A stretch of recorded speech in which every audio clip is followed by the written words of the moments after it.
Good evening and welcome to ABC 31 News tonight. I'm Scott Beadle. It's a time of reflection and sacrifice. Lent begins today with Ash Wednesday. It is our top story tonight. Lent lasts for 40 days and leads into Easter Sunday. The Cathedral of St. Francis Xavier in Alexandria explained the significance of Ash Wednesday and the Lenten season during Mass before marking those in attendance with ashes. It begins with the imposition of ashes. And those ashes were burnt palm branches from last year's Palm Sunday. And ashes have always been considered a penitential practice that goes all the way back to the Hebrew Scriptures. And it also calls us to, it reminds us, especially of our human mortality. When we say, as the ashes are put on our foreheads, remember, you are dust, and unto dust you shall return. Ash Wednesday and Good Friday are days of fasting.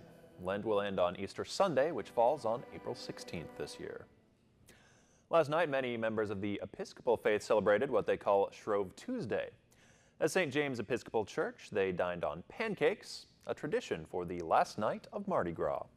Shrove is from the word shrive, to absolve one of sins.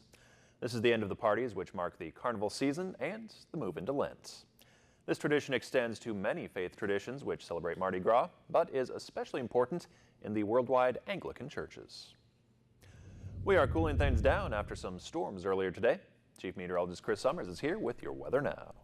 Hey Scott, I did see a line of showers and thunderstorms make their way through parts of central Louisiana. That line has now pushed further to our south, down through southeastern Louisiana, and moving through parts of southern Mississippi right now. We enjoyed warm temperatures before the rain came, as we had temperatures into the low 80s in most areas late this afternoon, at least upper 70s to low 80s. We're at 82 degrees for a high here in Alexandria, 81 degrees up in Monroe, 80 degrees in Natchitoches, and 79 degrees a high in Lake Charles. But as that front moves through the area, then some cooler temperatures start to filter back in. Those winds have been gusty out there too. We've been seeing wind gusts as high as 20 to 25 miles per hour. We'll get the clouds to clear out for tomorrow, bringing some sunshine back. Temperatures closer to average, back into the mid-60s at least in most areas. We'll stay dry, sunny, and relatively cool as we head into the weekend. And could see a chance of rain move in by the time we get into our weekend. And looks like by Sunday, could see that chance of showers early next week as well. So we'll talk more about that with your 7-day forecast coming up in just a few more minutes. Pineville police are searching for a 15-year-old runaway. Nazika Bryant of Pineville was seen near Jackson and 16th in Alexandria with a man known as Cherish. Please call authorities if you can help. The Natchitoches Drug Task Force reports the recovery of stolen firearms in the J.W. Thomas apartment complex and the arrest of 2 teens. They are 18-year-old D'Angelo Brimsey on drug and firearms charges and 19-year-old Dante Brimsey for probation and parole violations. Task force members say they seized 3 handguns, 2 of them stolen, and marijuana. Authorities also seized a stolen semi-automatic rifle in the Highland Park neighborhood. The Pineville side of the Red River holds more history than you might realize. ABC 31's Joanna Phillips gives us a quick lesson. Forts Randolph and Bulow State Historic Site, located on the Red River, holds history that dates back to the 1800s. The forts were constructed by Confederates to repel attacks through northwest Louisiana. Today, the site has a visitor center, miles of walkways with scenic views of the Red River, and is on the National Register of Historic Places. It's 2 Civil War forts that we have here, earthen forts. They were here during the Civil War, and we have a park out here, so we have picnicking and fishing, and you can come tour the forts, tour the museum. We have all kinds of things out here. We have artifacts from the Civil War era, but we're constantly changing our exhibits. Right now we have a shipwreck exhibit from 1813. The site also hosts a number of events throughout the year for people of all ages. Hands-on educational days for school children, hikes, Dutch oven cooking, war reenactments, and occasionally weddings are just a few of the numerous events at the site. Forts Randolph and Bulow will host the 5th year of a 4-day event called Blue and Gray on the Red, which starts on Thursday, March 2nd. Tomorrow night at 6 o'clock we have a culinary sample of historic Louisiana, where we have foods and drinks from the Civil War era that we'll be providing. It's free to the public to come on out. Then from 7 to 8, we have a speaker talking about siege warfare along Louisiana's rivers. So that's going to be an interesting subject. For more information about the site and a complete schedule of Blue and Gray on the Red, you can visit the Forts Randolph and Bulow Historic Site Facebook page or call 318-484-2390. Joanna Phillips, ABC 31 News. Avoyelles Parish events continue this month as this most Catholic of areas looks forward to spring and Easter. Fun is never done in Avoyelles Parish, and I'm bringing to you a little something different. We have a taste of Paragon, which we do in the hotel atrium every Saturday night at 6 p.m. One of the chefs from Paragon comes out, prepares a dish, and gives you a food sample. If you want a little more, you go to one of the restaurants where they're preparing this dish, and you purchase that as part of your meal. Open to the public, no charge? Open to the public, no charge. And what that's good about it, it's if you want to try it, you're not necessarily deciding if this isn't, you have the sample there, you get to try it. More information is always available on the Tourism Commission's website, or you can call them at 1-800-833-4195. Up next, reaction to President Trump's speech to Congress highlighting his plans for the nation. Plus, March is roaring in like a lion for parts of the country, reeling after tornadoes hit. It is cleaning up when we come back. It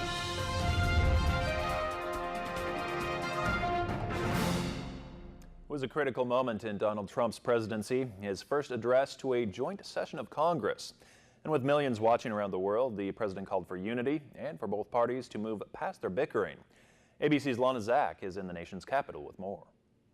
The time for trivial fights is behind us. The president started with an optimistic message. American greatness is now beginning. President Trump taking a softer tone in his first address before Congress, sharing an emotional moment with Karen Owens, the widow of Chief Petty Officer Ryan Owens, killed in action a month ago during a raid in Yemen. Ryan's legacy is etched into eternity. Thank you. And the president was even talking compromise when it came to his hardline stance on immigration. And I believe Republicans and Democrats can work together to achieve an outcome that has eluded our country for decades. But still committing to his campaign promises, like building that wall on the Mexican border. A great wall. Fighting to repeal and replace Obamacare and increasing the defense budget. The agenda that they voted for, the agenda that a majority of Americans believe is the right agenda for the country, is exactly the agenda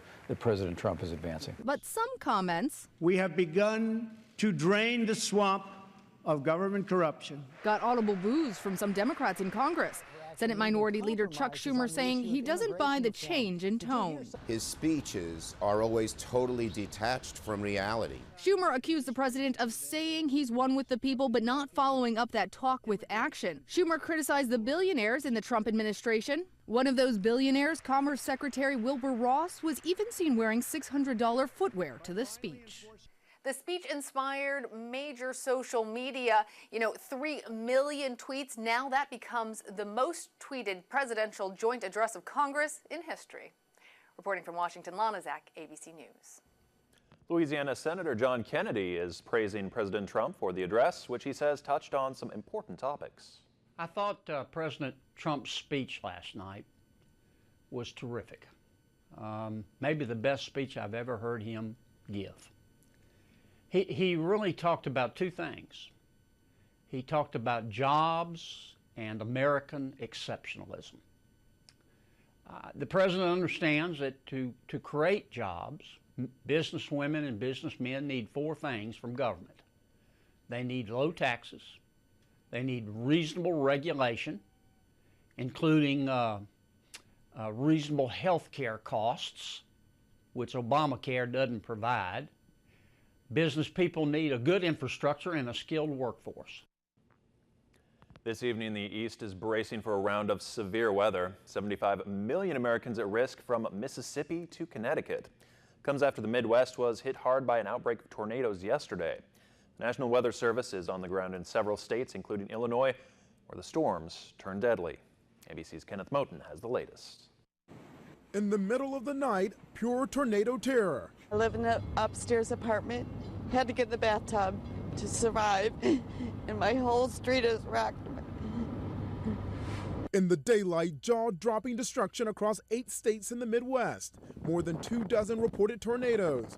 The furniture visible after the roofs were ripped off homes. And now it's gone, but it's just a blessing that none of my family was in there. In Illinois, storm chasers captured incredible images of twisters.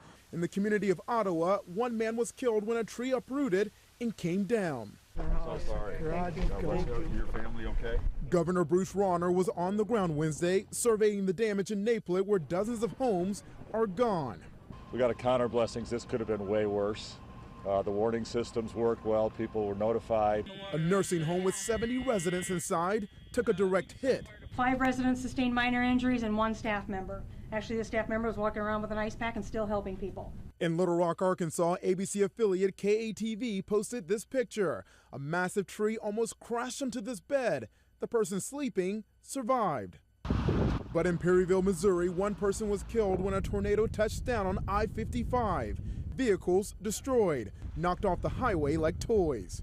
The goal now in the Midwest, confirming those tornadoes, the cleanup, and turning the power back on for tens of thousands of people. Kenneth Moten, ABC News, New York. Boy, a really scary night for a lot of people across the Midwest. Yeah, and that storm system is actually the same system that brought us the rain here at the long cold front with the low pressure system that's brought all the rain to a good portion of not only the south, but also up in the Midwest too. And luckily for us, it's out of our area, but behind it, some cooler weather filtering back in. We saw a high today of 82 degrees here in Alexandria before that rain and storms came through the area. Cooler temperatures moving in though back to where we should be, to our normal highs, which are in the mid to upper 60s. That'll be closer to that as we get to Thursday and Friday. And we'll talk more about that when we come back.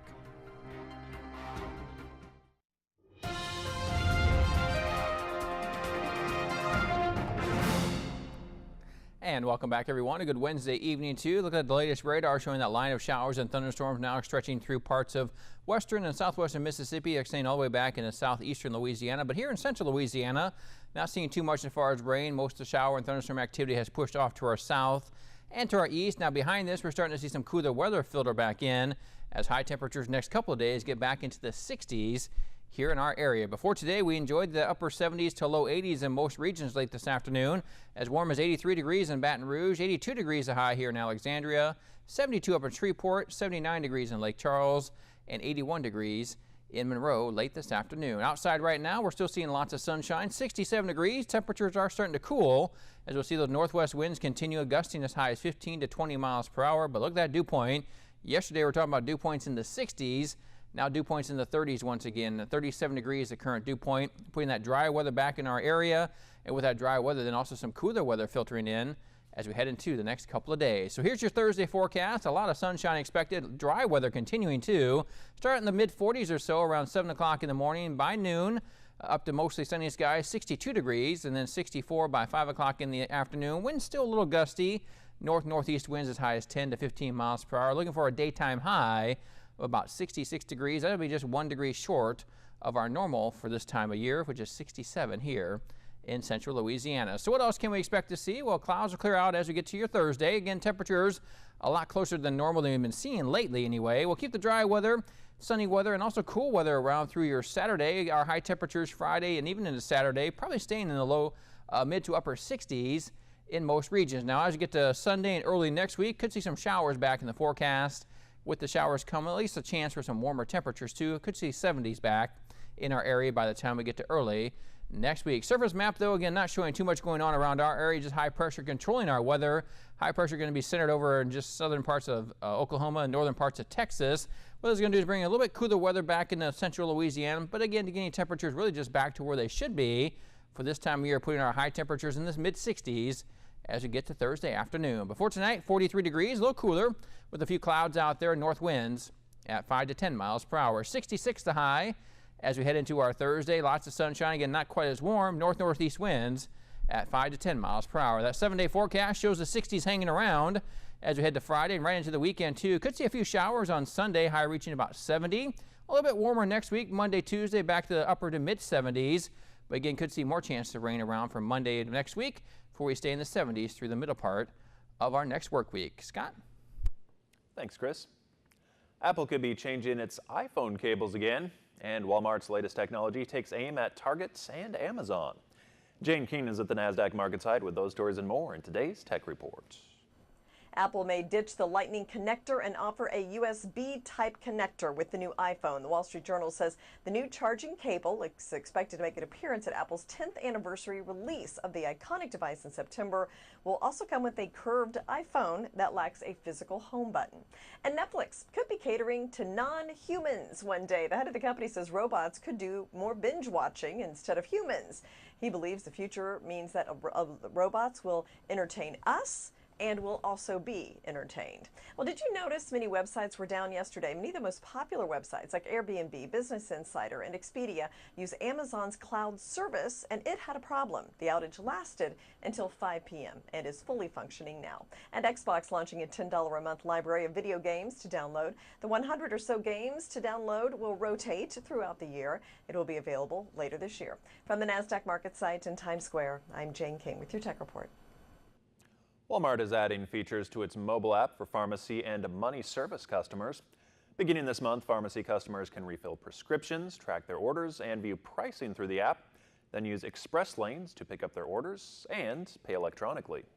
And for customers looking to transfer money, they can enter the information securely through the app, then head to express lanes in stores. Walmart says the express lanes will be available at almost all of its 4,700 stores by this fall.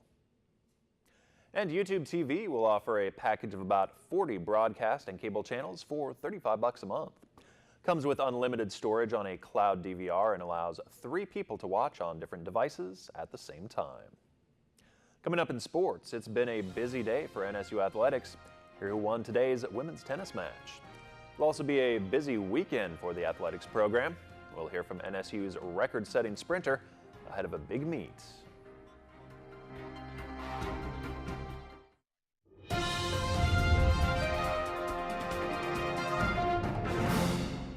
Good evening, everyone. I'm Charlie LaPastora. Today is Chris Waddell Day. He was a highly respected redshirt freshman offensive lineman from New Orleans Holy Cross High School who passed away suddenly on March 1st, 2004, just a day before he was to begin his first spring practice with NSU.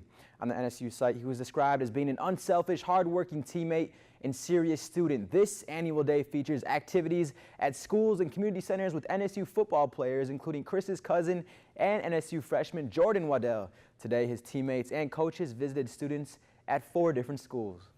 3, we're going to say demons, all right? Everybody good with that? Everybody knows what to say?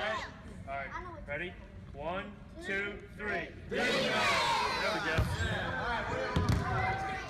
After starting the season 0-3, the NSU tennis team is on a 6-game winning streak, including another one today, sweeping LSU Alexandria at home. Sophomore Polina Mutel from Russia also swept her opponent, winning 6-0, 6-0 as the 2 single seed. She was featured on NSU site today. If you could play another sport, what would it be? I think I would play hockey. I don't know why, but my brother, he's a hockey player, and that's typical Russian sport, and I'm from Russia, so. I think my favorite athletic moment, it happened my first year, my first season, when head coach, she, from nowhere, she brought little bananas at the court. And during games, she was screaming, "It's all about banana," and nobody could understand what's going on. But I think it helped us because we were in final conference. So. Yeah, I guess it works. Yeah. Who is at the biggest influence on you? My mom and dad. Since I was 5, they were all the time with me. They were keep telling me what I'm supposed to do. They were supporting me all the time. NSU softball sits at 7-8-1 currently. They've got a chance to get more in that win column as they'll be on the road in Norman, Oklahoma for the OU Courtyard Marriott tournament this weekend. One of those will be against the home team, 9th ranked Oklahoma. And by the way, they just so happens to be the defending national champs. Coach Pickett was asked about how the experience this team has had against Power 5 teams can help them for this weekend. We've got to find that consistency to finish, and I think that our kids have seen that and they see the importance of that, and I'm hoping that them seeing that they're going to bring that in this weekend to being able to put those things to use in the games and learn from those past experiences. And while NSU track is enjoying success, it's safe to say Amir James has a little something to do with that. If you haven't heard by now, James posted the fastest 200-meter time in meet history at the Southland Conference Indoor Track and Field Championships last week at a time of 21.15 seconds.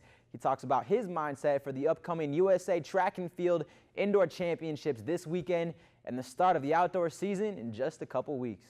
It doesn't really change very much. I mostly focus on myself. You know, they always say run your own race, so that's what I like to do. And I just like to look inside myself and just bring out the best of what I can do, because everybody else is going to do what they can do, so I can only focus on what I can do. I think it's going to be really good because I feel a lot better. I feel a lot stronger this year than I did last year, and great indoor season. Good job for the whole team and everything. So I think outdoor is going to be even better than it was last year. That's a good mindset to have, Scott. Stay in your lane, literally. That is good advice. Yeah. Hopefully he has a great meet. Totally. Thanks, Charlie. No problem. Up next, a seal returns to the sea with an assist from a football player, and who's going above and beyond to make sure every dog has its day and finds a forever home. ABC 31 News will be back after this.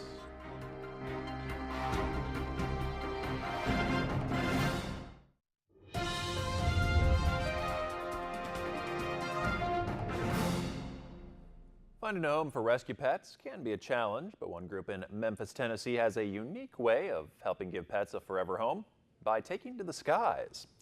This husky named Pilot will enjoy a new home in central Illinois after a bit of a rough start in Tennessee. Paws and Pilots volunteer Sean Seifring shows us why they don't call his home state the volunteer state for nothing. Absolutely, it's a super opportunity to help these animals that, you know, are in danger of maybe being euthanized, get them transported to other places where they can have a better chance of being adopted. Pilot is now being helped by an Illinois group called PetNet, who will work to find him a forever home. And a Super Bowl champ tackles a new project. New England Patriots defensive lineman Trey Flowers assisted with the release of a harbor seal. He looked on as the rehabbed seal made her way back to the ocean at Blue Shutters Beach in Rhode Island. She was injured and rescued in December and treated by Mystic Aquarium's Animal Rescue Team. Every year, the rescue team votes on a theme for naming rehabbed seals, and this year's theme just happens to be flowers. Seems appropriate. Yeah. Look at it go back to the ocean. There you go. An adorable little stroll out there. Yeah. Well, have a great night. Thanks for watching ABC 31 News.